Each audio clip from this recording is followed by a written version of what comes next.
Hello YouTube, this is the Overwatch Suggestions Box. My name is KarQ. This is where you type in your Overwatch suggestions and I let you know if I like them, dislike them, or if it needs more cooking on the barbecue. First one of the week, suggestion: Lifeweaver Thorns should work like Halo Needler, where you land enough on the enemy and then they explode, but instead of damage, it releases a high healing wave in all directions. But why would you not want damage? Why not two? Where you actually, like, if you throw enough of the needlers and enough needles land on a person, enough thorns, they take an explosion damage, but also a small puff of healing. So maybe if like your Reinhardt is like swinging in or your Tracer is like deep in their melee range, it actually puffs and heals them just a little bit. Or you can have like a friendly version. This is probably for like some arcade mode for Lifeweaver, where if you shoot your own teammate with Lifeweaver, like reverse controls, you needle your teammate and then enough needles go in, then they explode and then puff like 120 healing or something. More of an arcade thing. But in terms of making this like, in terms of like exactly what you suggested, where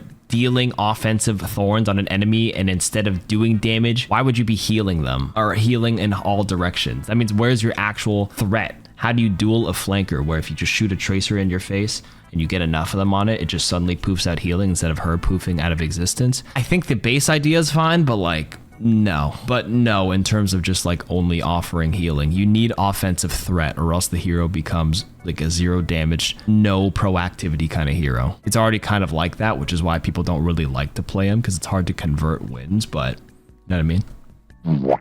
Suggestion: you should be able to convert mythic prisms to Overwatch coins at a ratio of 1:10 or 1:5. This allows players to get the next battle pass for free at the cost of mythic prisms. Like a 1:10 ratio would make it so you can only get one fully upgraded skin every 2 seasons, while a 1:5 ratio uses all your prisms that you get throughout the battle pass. I mean, I think a currency conversion is, you know, a kind of a cool thing. Good for the player base, bad for business. That means Blizzard will never do it. So I'll vote for the people, where yeah, sure, but like we know Blizzard won't do that. Suggestion: the new gilded aspects for mythic skin should actually cost competitive points, not mythic prisms. This would make more sense as it would align better with gold weapons. It would actually introduce the possibility of getting jade aspects. Obviously, Blizzard would never consider this though. Yeah, I think adding more competitive rewards besides gold or jade guns would be cool. Literally like a gold or jade weapon charm or like a skin, but Blizzard wants you to like purchase skins and purchase charms, which is one of the reasons why they don't want to add too many weapon variants. But if they're gonna sell you like a weapon skin, they have to make sure that weapon skin, like Ryan or Ana, can be coated with a competitive color, which is gold or jade. So they just don't want competitive points to collide with what they can sell you. So probably not going to happen, unfortunately. But again, I'll vote for the people. Sure. Suggestion: in the option menus, to change your controls, when changing the controls for a particular hero, it should actually show the name of each ability rather than ability 1 or ability 2. Yes, thank you. Like Ability 1 is like E, I think, and ability 2 is shift, but it would be so much nicer if they could actually just put the icon of the ability in there, or the name of it. So yeah, facts. You're spitting facts, my friend. A suggestion and or a hot take. Okay, all support damage and healing should be calculated as a percentage of total hit points. The benefit of this approach is that it will take a support the same number of shots to kill an enemy player or heal an ally, not taking into account armor, passives, etc. But if you balance the numbers right, you get a lore accurate support instead of DPS high on escapes. It sounds broken at first, but both teams have support like that, so it should be completely balanced. What? So you're saying in terms of like all the healing you've done, you healed, you know, let's say you healed 15,000 compared to like how much HP was actually like damage was like done. It's kind of like an accounting balance sheet.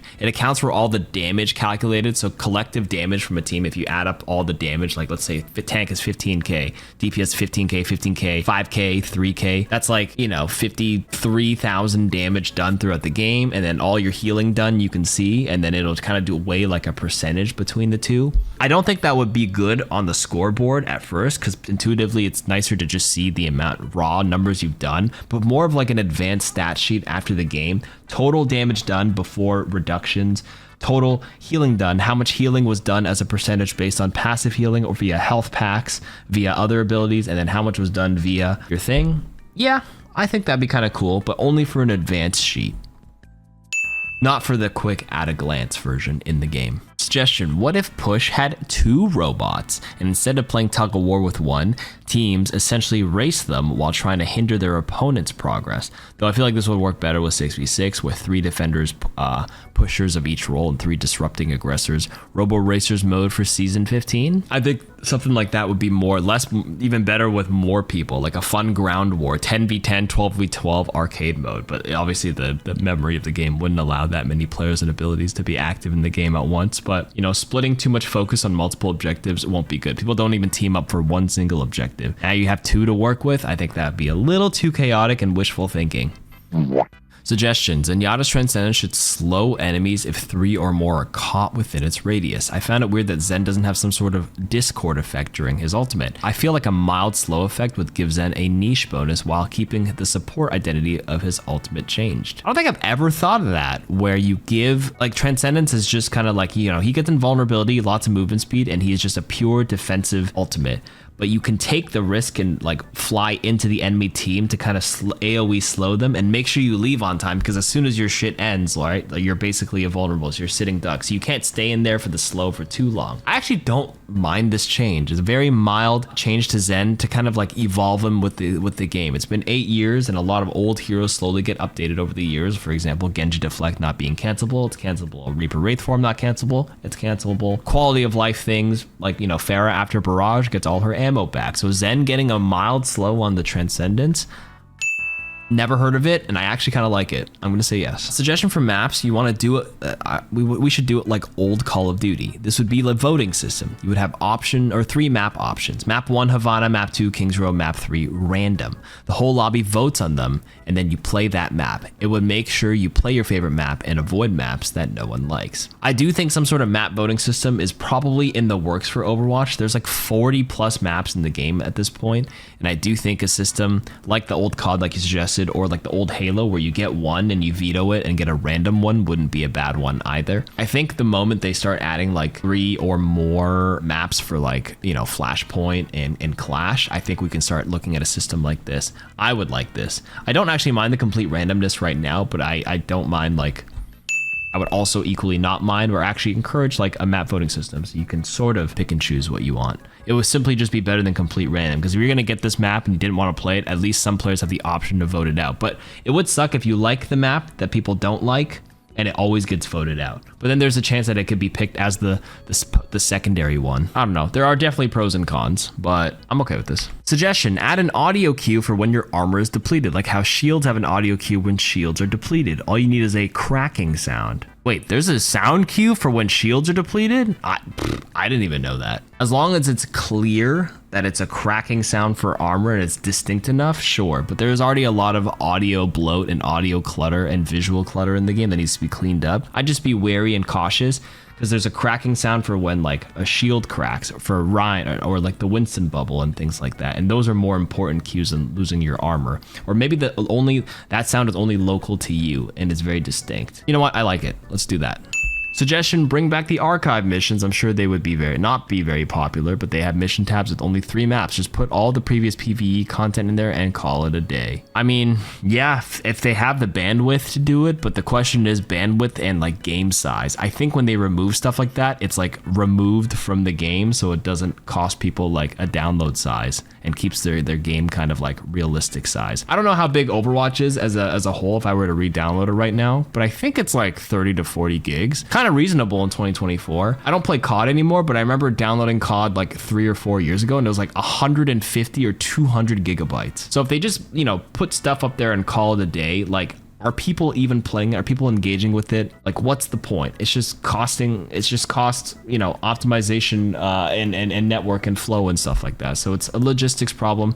The more I think about it, it's nice for the people who play it, but like, who's really playing it? Who the hell is playing the PvE missions right now? I think on stream a month ago, I randomly queued the $5 to $15 PvE missions on like Gothenburg, Toronto, and all that stuff. Couldn't find a match. I was streaming, so obviously when I said I'm queuing it, I got people to queue in, and it was so easy to have somebody in my stream be on my team, because literally no one is queuing those modes right now, because it's a play it once, never play it again. Archives is up there. People are going to play it once, never play it again. They'll play it on the first couple of days when it re-releases for nostalgia, but they'll never touch it again. Almost guaranteed. Suggestion, please add map by map and game mode stats. I know I'd like to know what my best and worst maps are statistically, and I know what I'm doing right and where I can specifically improve. I find it hard to believe they can't easily record and access this kind of data, so it wouldn't be too difficult to add to the career profile section. I mean, yeah, I think this was actually a suggestion like in the previous weeks. I remember reading something like this, so evidently people like typing this out.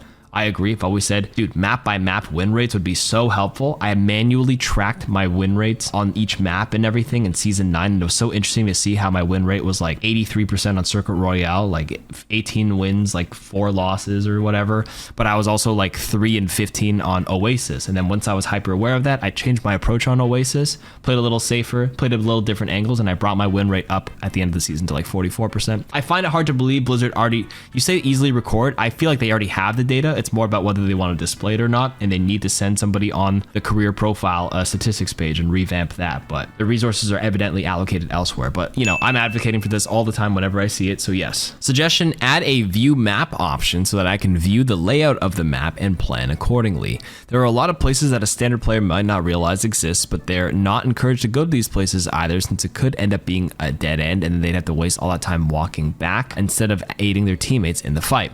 Perhaps little rooms that connect to each other and go over and under the ground level can be connected through a numbering system, so it goes 1 and 2 and goes to 2. So 1 goes to 1 and 2 goes to 2. So I know if I'm wasting my time or not when I decide to go somewhere to try and make a play and end up going the exact opposite direction, because I wasn't familiar with this tiny area that I've never really used at any point except on sparse occurrences. I mean, you mean in the game there's a view map called going into custom game and spectating. This is an interesting, like, you mean mid game I can, like, while I'm dead, I can quickly view the map like an overhead and like fly my character through it. This basically just sounds like adding a mini map to the game so you can see a rough layout of it, I suppose. There are, like, okay, listen, there are a lot of places that a lot of players may not realize exist, like that first part of Numbani, which they ended up removing because no one used it, and like maybe Esperanza right out of spawn, there's like these rooms with like mega health packs and stuff that literally nobody uses to fight. Just there. Wait, I don't know why you'd ever walk there in the game. If you're curious, I think you should just go into a custom game and learn the map in those areas yourself. And I don't know, I feel like the map knowledge just comes over time. I don't know if it needs to number it. This is like interesting to have, but absolutely not necessary.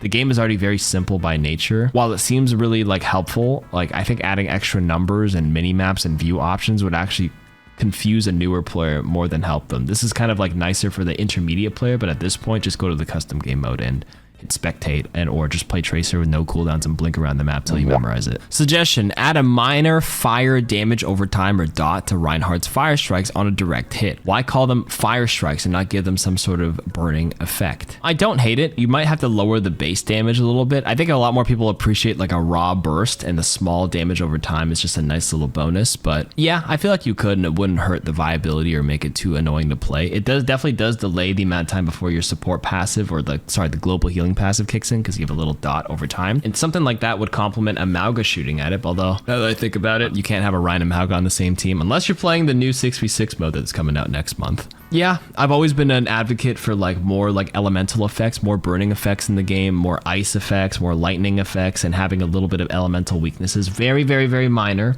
Nothing too game changing, but like a nice small advantage if you choose to play into it. So yeah, I think that's all I'm going to do for the suggestions this week. Thank you for submitting yours, and submit more. See you guys next time. Peace.